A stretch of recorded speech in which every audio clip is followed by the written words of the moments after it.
दोस्तों कैसे हैं? सब ठीक हैं? अच्छा दोस्तों, ये मेरे पास एयर कंडीशन है, 2 टन का है और इसका मसला ये था कि बहुत ज़्यादा शोर कर रहा था, बहुत ही बुरी आवाज़ आ रही थी, मतलब बर्दाश्त नहीं हो रहा था। ये ऑफिस में लगा था और इतना शोर था कि दीवारें तक वाइब्रेट कर रही थी। तो इसका मैंने ये जो रबड़ होता है वो चेंज किया, तो उसके बाद भी कोई ख़ास फ़र्क नहीं पड़ा। फिर मैंने इसकी जो बॉडी है सारी बॉडी खोल के दोबारा फिक्स की, चेक किया कहीं कोई लूज़ ना हो। ये जो प्लेट होती है बाज़ का ये भी वाइब्रेशन करती है, ये लूज़ ना हो। और जितने भी स्क्रू वगैरह थे, पंखे के थे, ऊपर नीचे जितना भी जो कुछ था मैंने सारा चेक कर लिया, लेकिन प्रॉब्लम फिर भी सेम आ रहा था। फिर इसको मैं खोल के नीचे ले आया और इसको मैंने प्रॉपरली दोनों साइड से चेक किया है, मतलब वो फ़ैन वाली साइड भी और कंप्रेसर वाली साइड भी। इसको मैं बड़े बारीकी से इसका जायज़ा ले रहा था कि आया वाइब्रेशन क्यों हो रही है। कुछ दोस्त बोल रहे थे कि जो इसके अंदर पंप होता है उसकी आवाज़ होती है, लेकिन उसका इतना शोर बाहर तक नहीं सुनाई देता। भी आपको सुनने को तब मिलता है जब वाइब्रेशन ये जो होती है या शोर होता है, तब सुनने को आपको मिलता है जब हमारा कंप्रेसर रनिंग में होता है और कूलिंग बहुत ज़बरदस्त कर रहा होता है। ये शोर भी आपको तब मिलता है। जितना ज़्यादा लोड होगा, मतलब आपने 16 पे लगा रखा है तो ये वाइब्रेशन ज़्यादा करेगा, 24 पे होगा तो वाइब्रेशन कम करेगा, 27 पे होगा तो वाइब्रेशन और भी कम करेगा। तो जितनी ज़्यादा कूलिंग की डिमांड होगी ये वाइब्रेशन भी उतनी ही ज़्यादा होगी, शोर उतना ही ज़्यादा होगा। हमने आपके ज़हन में शायद आ रहा होगा कि ये जो रबड़ होते हैं कंप्रेसर के ये ख़त्म हो गए, इस वजह से शोर आ रहा होगा, लेकिन ये रबड़ हैं ख़त्म तकरीबन, लेकिन अभी तक भी स्टिल काबिल इस्तेमाल है। अगर आप चाहें तो इनको चेंज कर सकते हैं, आप ये मार्केट से आपको इजीली मिल जाते हैं। लेकिन हमारे केस में ये बिल्कुल इशू नहीं है, आपको नज़र आ रहा होगा बिल्कुल थोड़ा सा भी वाइब्रेट नहीं कर रहा।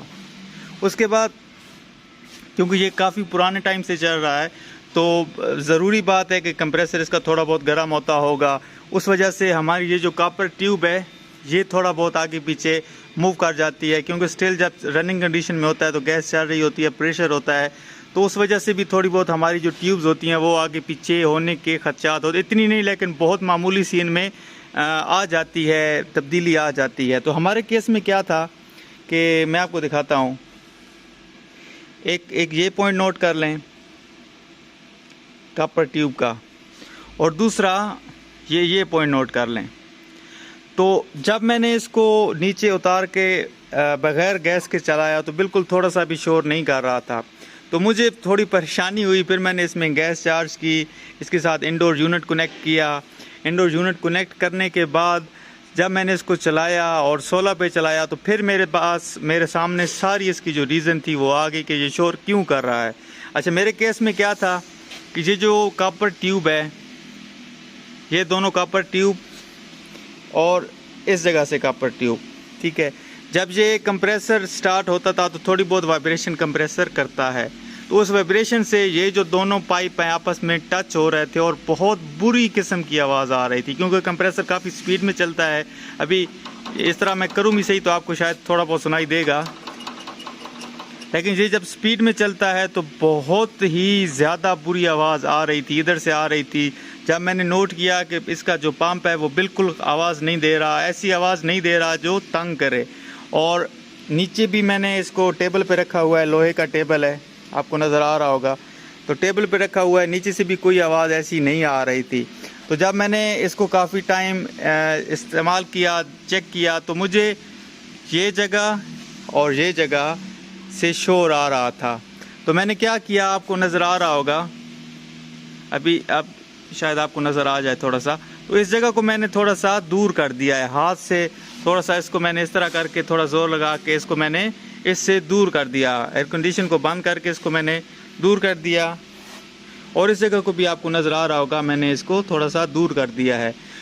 इस दूर करने के बाद जब मैंने दोबारा से एयर कंडीशन को चलाया तो मुझे बिल्कुल भी हल्की सी भी आवाज़ नहीं आ रही थी। जो नॉर्मल आवाज़ होती है, थोड़ा बहुत हल्का सा शोर होता है क्योंकि पुराना एयर कंडीशन है, उसके अलावा बिल्कुल जो वो गंदी सी आवाज़ थी, गंदा शोर था, वो आवाज़ बिल्कुल भी नहीं आ रही थी और बिल्कुल बहुत सुकून हो गया था।